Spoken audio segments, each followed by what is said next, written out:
biggest challenge today, and which the challenge is not a new challenge. A lot of people say the world has changed, it's moving fast, you have to change dramatically. Their world has always been changing. If you go back to 14th, 15th century, there was a status quo.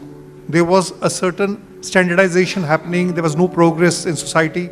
And then there was this Renaissance movement in Europe in the 14th, 15th century. And Renaissance was something like the revolt of reason against the rule of tyranny. The castles of faith had begun to crumble down. The missiles of inquiry were active.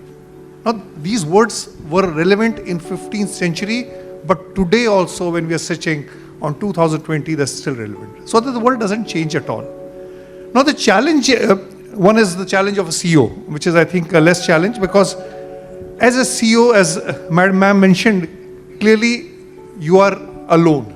So you can't pass the buck. You can pass the buck reverse way. You can go back to the other employees. So how do you connect? How do you able to relate with the organization? I think 2-3 fundamental changes which are happening.